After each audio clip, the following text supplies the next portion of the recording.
যমুনার বিশেষ আয়োজন doctors on call with BRB hospitals লিমিটেডে কোভিড নন কোভিড সব ধরনের অসুখ নিয়ে আপনাদের নানান প্রশ্ন আর সেসবের তাৎক্ষণিক সমাধান নিয়ে করোনার সময় আমাদের আয়োজন থাকছেন দেশ বরেণ্য আর আধুনিক চিকিৎসা বিজ্ঞানে দক্ষ চিকিৎসকরা। আজ আমাদের আলোচনার বিষয় শিশুর পেটে ব্যথা হলে কি করবেন। আমাদের সঙ্গে অতিথি হিসেবে আছেন ডক্টর শারাবন তহুরা, শিশুরোগ বিশেষজ্ঞ, সহযোগী অধ্যাপক, বাংলাদেশ শিশু হাসপাতাল ও ইনস্টিটিউট। তাই পরামর্শ পেতে আমাদের ফোন করুন 982405 এই নাম্বারে। সাথে আছি টুম্পা হাসান। ডক্টর শারাবন তহুরা, আপনাকে স্বাগত জানাচ্ছি ডক্টরস অন কলে। যে বিষয়টি নিয়ে কথা বলতে চাচ্ছিলাম, শিশুদের পেটে ব্যথা খুব পরিচিত একটি সমস্যা। কারো কারো ক্ষেত্রে পেট ব্যথা কারণ নির্ণয় করা যায় না, আবার ব্যথার ধরনও নির্দিষ্ট থাকে না। একটু যদি জানতে চাই যে আসলে কি কি কারণে হয়ে থাকে সাধারণত পেটে ব্যথা। আসলে পেটে ব্যথা ব্যাপারটা খুবই কমন একটা এপিসোড বাচ্চাদের, কিন্তু পেটে ব্যথা কেন হচ্ছে সেটা কিন্তু এক একটা বয়সে এক একটা কারণে হয়ে থাকে। আমরা যদি একদম নিওনাটাল এজ থেকে শুরু করি, একদম ছোট বাচ্চাদের, ওরা তো কিছুই বলতে পারে না, শুধু কান্না করে, তখন বাবা মা মনে করে যে হচ্ছে যে পেট ব্যথা করছে। তো নিওনাটে আসলেই বাচ্চাদের পেট ব্যথা করে, এটার অনেকগুলো কারণ। তার মধ্যে প্যাথোলজিক্যাল তো কিছু কারণ আছে, কিন্তু সবার তো প্যাথোলজিক্যাল কারণটা মানে রোগ, এটা কিন্তু অনেক কম বাচ্চারই হয়ে থাকে। আসলে আমাদের কিছু অভ্যাসগত ভুল, সামান্য কিছু ভুলের জন্য কিন্তু বাচ্চাদের ব্যথাটা হতে পারে। তার মধ্যে সবার প্রথমে হচ্ছে ফল্টলি টেকনিকে আমরা যদি বাচ্চাকে দুধ খাওয়াই, সেটা বুকের দুধ কিংবা যারা ব্রেস্ট ফিড করায় না, যারা বটল ফিড করে, তাদের ক্ষেত্রে এই ব্যাপারটা আরো বেশি হয়। এক্সক্লুসিভ ব্রেস্ট ফিড যারা করে, প্রপার অ্যাটাচমেন্ট অ্যান্ড পজিশন, তাদের কিন্তু খুব একটা পেট ব্যথা হয় না। এটা হয় হচ্ছে ফল্টলি টেকনিকের জন্য পেটে গ্যাস হয়ে পেট ব্যথা করে। তো ইউরিনারি ইনফেকশনের কারণে পেট ব্যথা করে, সেগুলো তো প্যাথোলজিক্যাল কজ গেল। অনেক সময় কনস্টিপেশন থেকে বাচ্চাদের পেট ব্যথা করে। কিন্তু আজকে আমি যে ব্যাপারটা নিয়ে, যে পেট ব্যথাটা নিয়ে একটু কথা বলতে চাই, যেটা সবারই জানা দরকার, আর সেটার নাম হচ্ছে ইনফ্যান্টাইল কলিক। ইনফ্যান্টাইল কলিকটা হচ্ছে এমন একটা বাচ্চাদের পেটে ব্যথা, সেটা কিন্তু প্রচন্ড একটা পেট ব্যথা, এবং বাচ্চারা এটার জন্য প্রচন্ড কান্না করে, এবং বাবা মা কোনো মতেই সেই পেট ব্যথাটা কমাতে পারে না। যদি আপনার বাচ্চার 24 আওয়ার্স দিনে 3 ঘন্টার অধিক সময় কান্না করে, যেই কান্নাটা কোনো কিছু দিয়ে তাকে থামানো যায় না, এই কান্নাটা যদি সপ্তাহে 3 দিন বা তার চেয়ে অধিক দিন ধরে হয়, এই কন্ডিশন যদি 3 উইকস বা তার চেয়ে বেশি সময় ধরে চলে, এটাকে কিন্তু ইনফ্যান্টাইল কলিকের মধ্যে রাখতে হবে। এই ইনফ্যান্টাইল কলিকটা সাধারণত শুরু হয় 6 উইক, 1.5 মাসের আশেপাশে সময়টাতে শুরু হয়, এবং এটা সাধারণত বাচ্চা ভেদে 3 মাস থেকে 6 মাস পর্যন্ত এটা থাকতে পারে। এটা একটা বিনাইল কন্ডিশন। বাবা মা ডেফিনেটলি, এটা খুব বদারসাম দেখতে, খুবই বাবা মা অস্থির হয়ে যায়, বাচ্চা কান্না করছে কেন।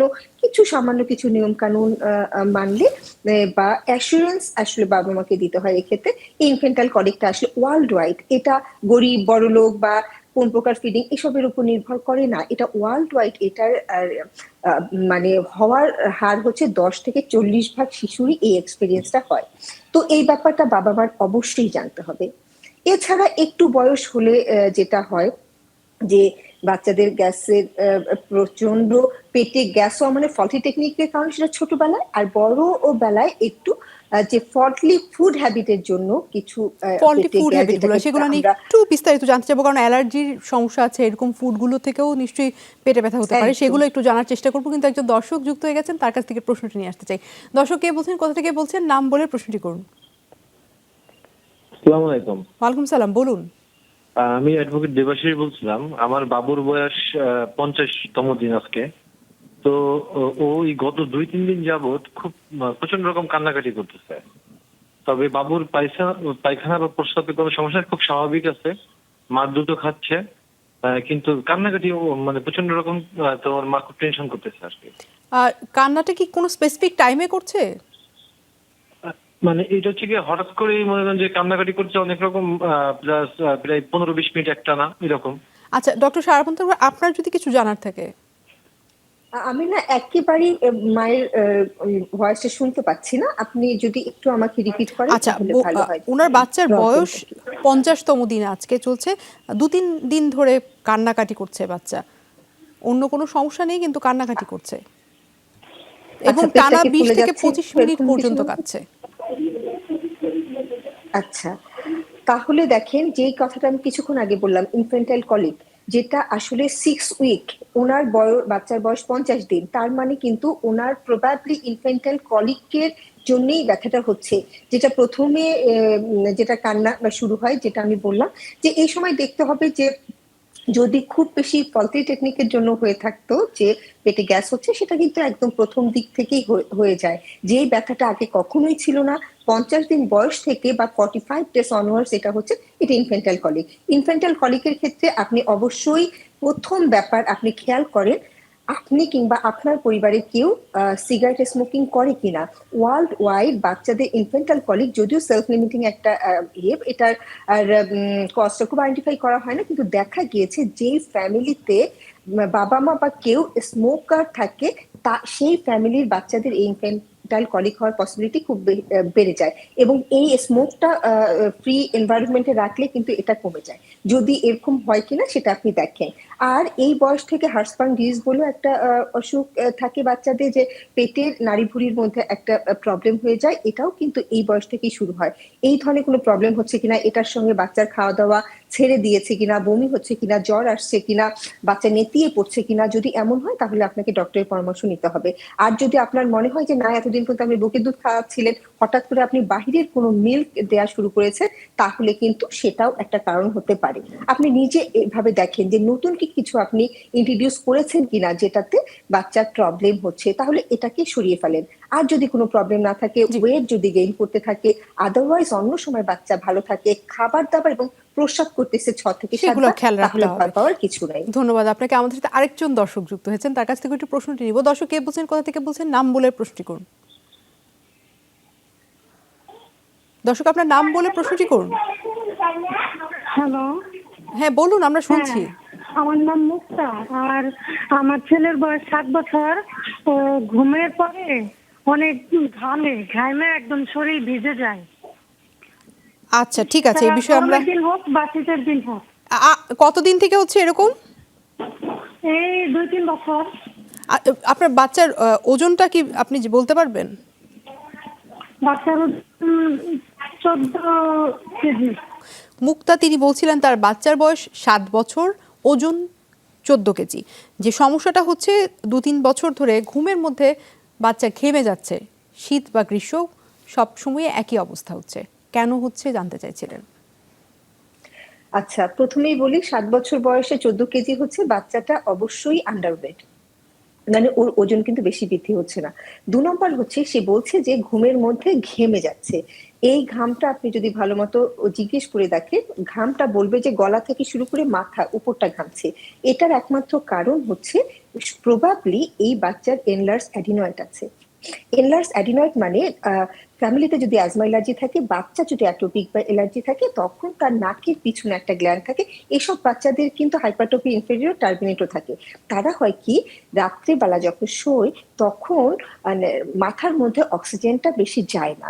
এটা দেখবেন যে মা বলছে যে ওরা মাউথ ব্রিথ করে, রাত্রিবেলা হা করে ঘুমায়, প্রচুর নড়াচড়া করে এবং অনেক সময় ঘুম থেকে উঠে বসে কান্না করতে থাকে।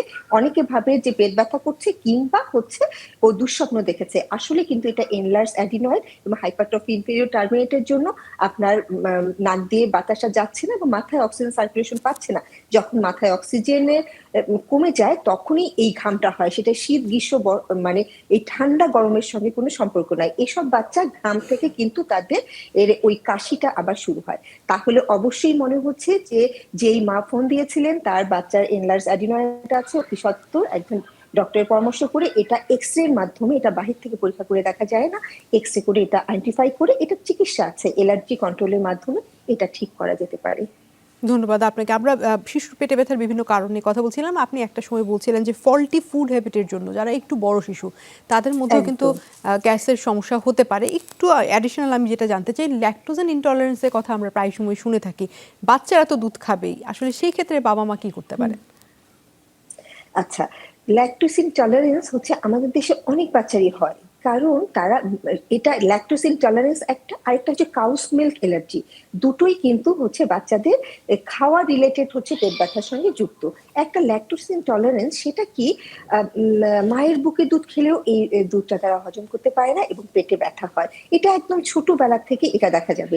আর কাউস মিল্ক অ্যালার্জিটা হচ্ছে যে আমি মায়ের বুকে দুধ খেয়েছে তাতে কোনো সমস্যা হচ্ছে না, কিন্তু যখনই কাউস মিল্ক ইন্ট্রোডিউস করতে দেয়া হচ্ছে তখনই কিন্তু বাচ্চার এই পেট ব্যথা, বমি এবং পাতলা পায়খানা শুরু হচ্ছে। এই পায়খানাটা সাধারণত ইনভেসিভ ডায়রিয়ার মতো সবুজ রঙের পাতলা পায়খানা হয়। অনেক সময় এটাকে ইনফেক্টিভ ডায়রিয়া বলে কিন্তু ট্রিটমেন্ট হয় দিনের পর দিন। আসলে কিন্তু এটা কাউস মিল্ক অ্যালার্জি হচ্ছে কিংবা ল্যাকটোজ ইনটলারেন্স। ল্যাকটোজ টলারেন্সটা আসলে খুব ফ্রিকুয়েন্টলি ধরা পড়ে, কারণ দুধ খাওয়ার সাথে সাথে এটা হয় তো, এবং ডায়রিয়াটা কোনো মতে ভালো হয় না।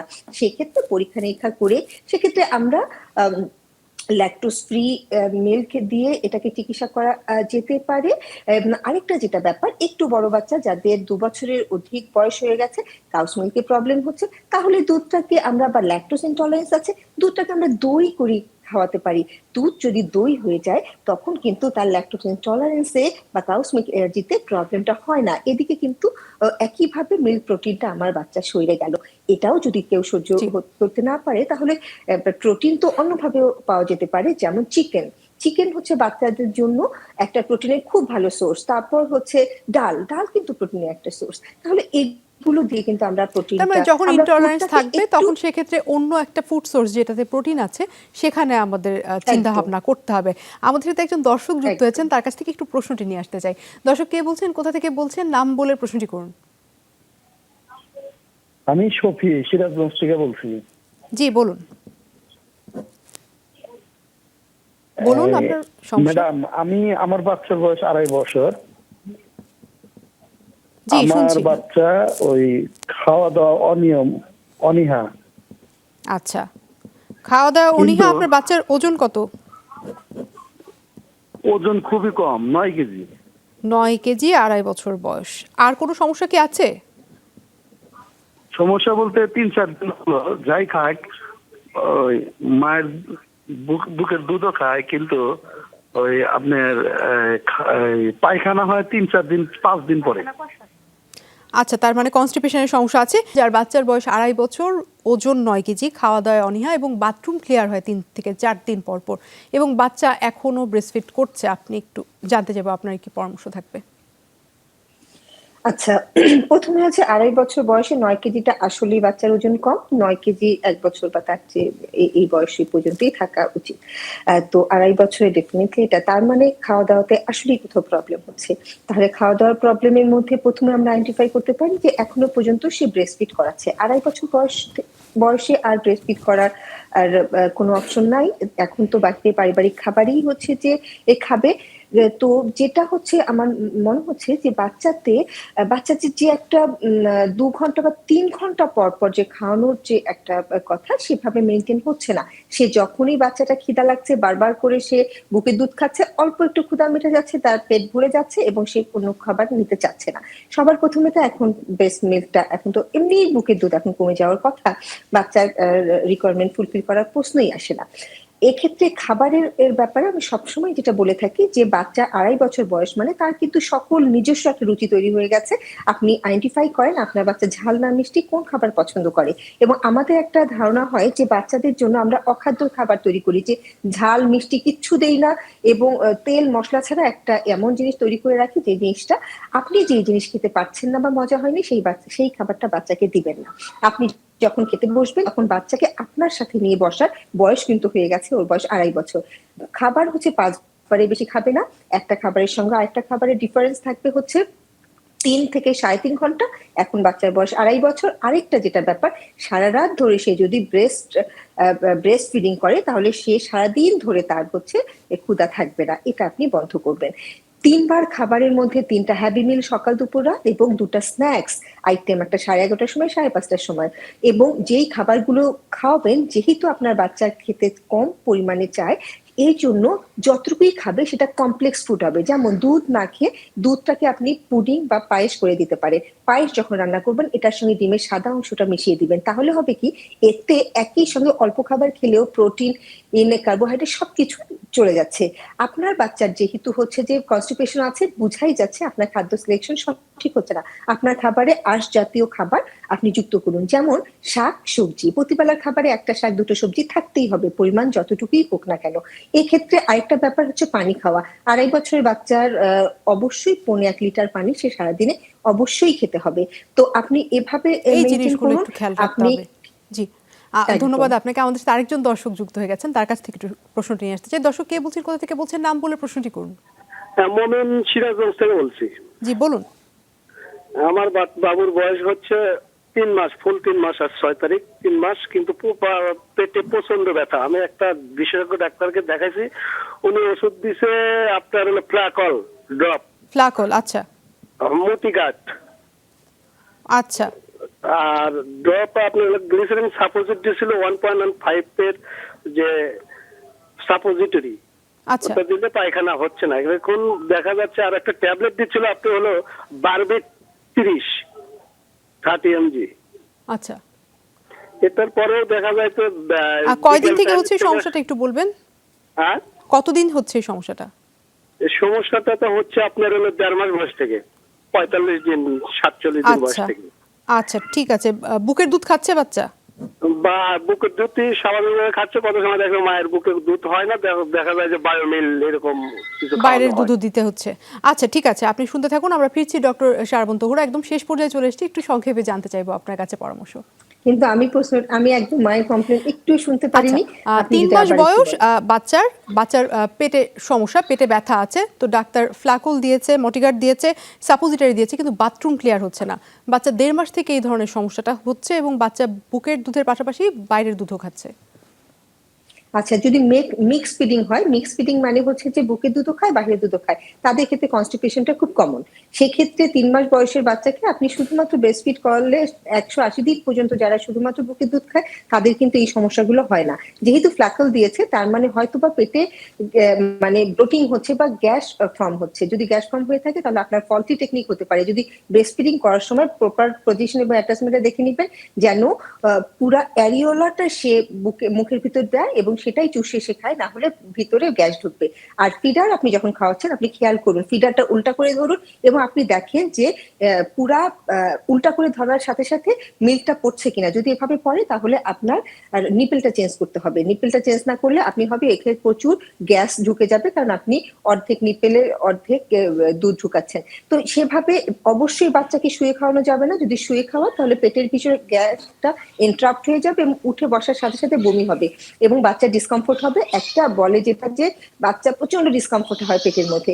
তো আপনাকে অবশ্যই অবশ্যই বসে বসে খাওয়াতে হবে। ব্রেস্ট ফিড করালেও বসে বসে খাওয়াতে হবে। খাওয়ানোর পরে কাঁধে নিয়ে একটু পেটের মধ্যে ভাবে বুকের পিছনে এভাবে চাপ দিবেন যেন বাড়তি গ্যাসটা বের হয়ে যায়। তারপর আধা ঘন্টা বাচ্চার মাথা উঁচু রাখবেন, তাহলে এই সমস্যা থাকবে না। সিমেথিকন যদি বাচ্চার 1.5 মাস বয়সে অ্যারাউন্ড এটা শুরু হয়, ইনফেন্টাল কলিক হয়, তাহলে সিমেথিকন গ্রুপের যে ওষুধ আপনি বলেছেন সেটা কিন্তু কাজ করবে না, মটিকাটো কাজ করবে না। তাহলে এটা ইনফেন্টাল কলিক কিনা সেটা আপনি দেখেন। অসংখ্য ধন্যবাদ আপনাকে ডক্টর শারবন তহুরা আপনার মূল্যবান পরামর্শের জন্য। আর দর্শক, এই ছিল ডক্টর জন কল উইথ বিআরবি হসপিটালস লিমিটেডের আজকের আয়োজনে। দেখা হবে আগামীকাল। ততক্ষণ পর্যন্ত সবাই ভালো থাকুন, সুস্থ থাকুন।